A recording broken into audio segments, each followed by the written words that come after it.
Huguette Bokoya-Kadja, bonjour. Carole, bonjour et merci de m'avoir invitée. C'est moi qui vous remercie d'avoir accepté notre invitation. Alors, vous êtes avocate de métier. Oui. Et parallèlement, vous êtes consultante internationale sur toutes les questions droits de l'homme et du genre. Tout à fait. Donc, pour vous, Huguette Bokoya-Kadja, dites-moi, quelle est votre définition du mot pouvoir? Ma définition du mot pouvoir va réunir deux choses, disons. La capacité, la latitude, la possibilité que l'on a en général avec la permission d'un certain nombre de personnes d'agir, de faire quelque chose, d'influencer sur quelque chose, mais dans un intérêt, et donc c'est le deuxième élément, dans l'intérêt du plus grand nombre. Dans l'intérêt public ou dans l'intérêt d'un groupe, mais en tout cas dans l'intérêt du plus grand nombre. Du plus grand nombre. Voilà comment je le définirais. Est-ce que votre pouvoir, en tout cas l'exercice du pouvoir ou l'envie d'influencer et d'agir pour l'intérêt collectif, se traduit différemment pour vous selon votre espace, si c'est professionnel ou personnel? C'est toujours la motivation du faire du bien au plus grand nombre, mais je le fais pour pouvoir arracher les femmes aux discriminations dont elles font l'objet, d'une part.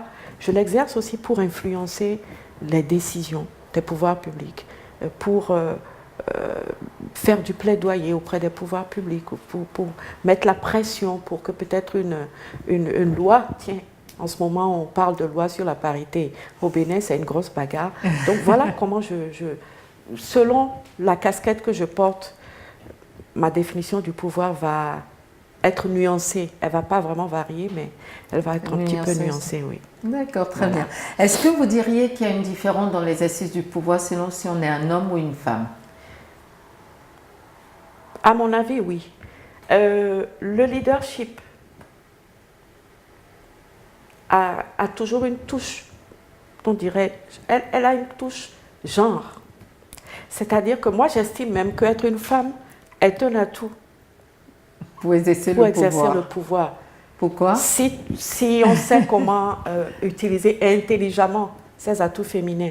Attention, je pèse mes mots. Oui, parce que... intelligemment ces atouts féminins. Je veux dire, une femme a naturellement du charme, n'est-ce pas?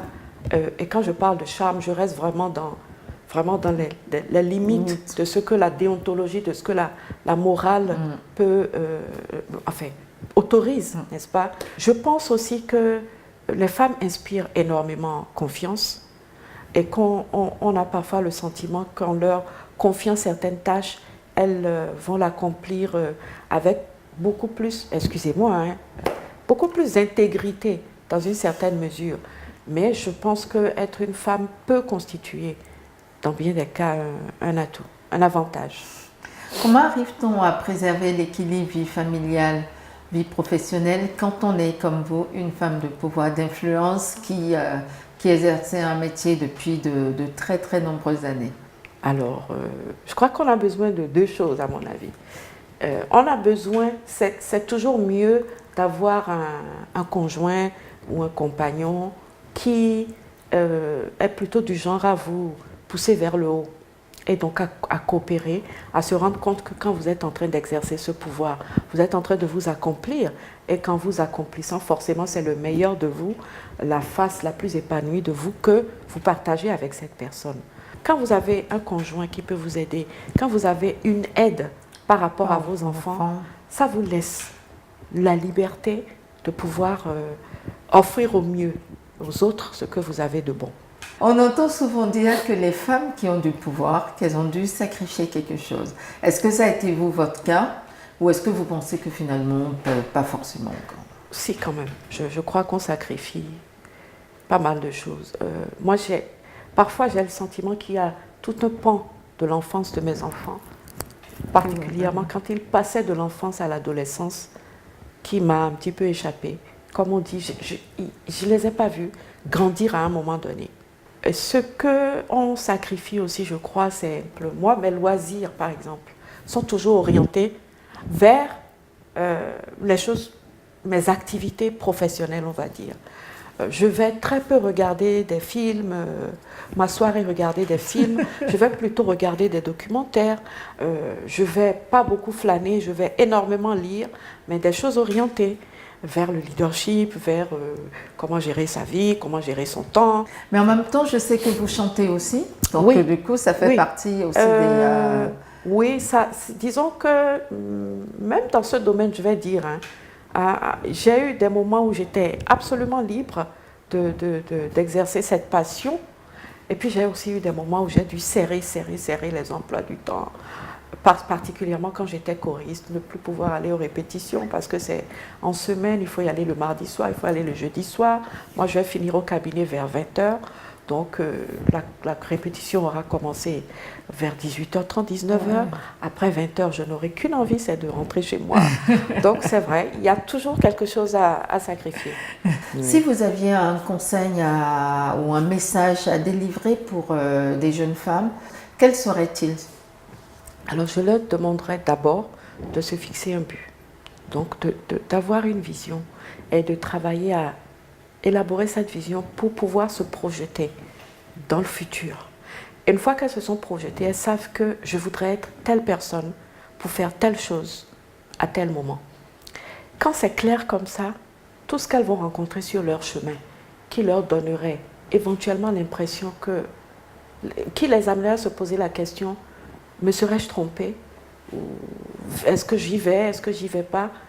Elles comprendront que c'est des obstacles et non pas des propositions d'autres chemins à prendre.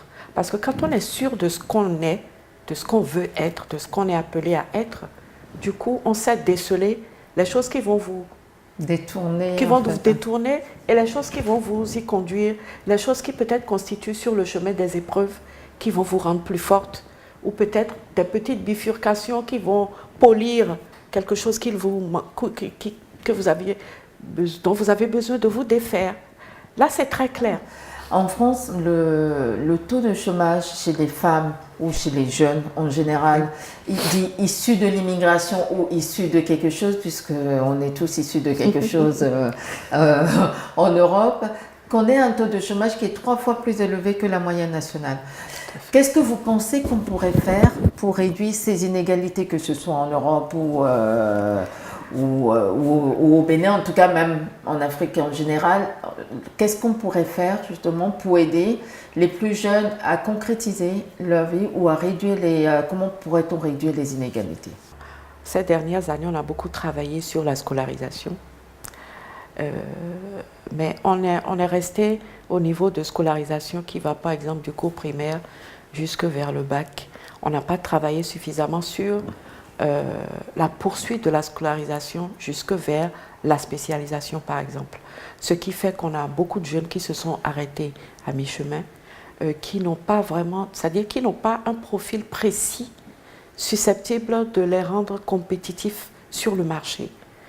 Si on peut travailler à développer la formation professionnelle, la formation à l'entrepreneuriat, à l'initiative et encourager les plus petites initiatives au niveau local, je pense qu'on aurait un taux de chômage beaucoup moins élevé. Est-ce que vous avez une phrase, un adage ou une devise qui vous inspire, qui illustre vos propos, qui vous représente? Oui, il y a quelque chose que j'ai appris, une phrase que je répète tous les jours et dont j'ai la preuve tous les jours, c'est que ce n'est pas parce que les choses sont difficiles qu'on n'ose pas les entreprendre, mais c'est parce qu'on n'ose pas les entreprendre qu'elles paraissent impossibles à réaliser. Et Très tous bien. les jours, je me dis, si tu l'entreprends, tu verras que c'est réalisable. C'est toujours possible. À moins que tu te fixes toi-même une limite. Très bien. En préparant cette rencontre, on vous a demandé de venir avec un objet, une photo, quelque chose qui pour vous illustre la féminité, le pouvoir, ou en tout cas qui a un sens, qui représente quelque chose pour vous dans votre combat, dans votre façon d'être, dans vos actions. Ah, alors, qu'est-ce que je dirais? En fait, moi, je crois que en ce moment en tout cas, je penserais à un habit. D'accord. Alors, là, voilà. Alors, Donc ça c'est pour moi en fait, c'est ça? C'est parce que ce sont mes couleurs. Bah oui, pourquoi pas. Alors, vous voyez, cette robe, en fait, je suis allée chez mon couturier et j'ai étalé plusieurs catalogues. Je les ai regardés. Ah tiens, il y a un bout de col qui est pas mal, il y a un bout de manche qui est pas mal. Et quand j'ai fini de regarder, j'ai fermé les catalogues, j'ai tout déposé, j'ai pris ma feuille, mon crayon et j'ai redessiné. Et donc, quand je la porte, je suis contente parce que je sais que je l'ai conçue moi-même en me souvenant de mes courbes, en tenant compte de tas de choses et je suis à l'aise dedans. Et quand je suis à l'aise comme ça, on a un sentiment de bien-être en fait et d'assurance. Et je sais que c'est pareil pour toutes les femmes. Alors, si une petite fille regarde cette émission et déclare « Quand je serai grande, je voudrais être Huguette Bokpe-Nyakadia », vous lui diriez quoi? Je lui dirais, regarde comment j'ai fait, inspire-toi de moi, mais sois toi-même. Parce que chacun de nous est un modèle unique qui n'a pas de duplicata. Notre entretien touche à sa fin. Donc voilà, on a passé un très bon moment pas ensemble. senti le temps passer. Et donc, je vais vous demander en un mot, en une phrase, pour Huguette Bokpe-Nyakadia, le pouvoir c'est? Alors le pouvoir, c'est la capacité, la liberté, la possibilité d'agir pour le bien du plus grand nombre. Très bien. Merci. Merci beaucoup Huguette C'est moi qui vous Bokpe-Nyakadia. remercie.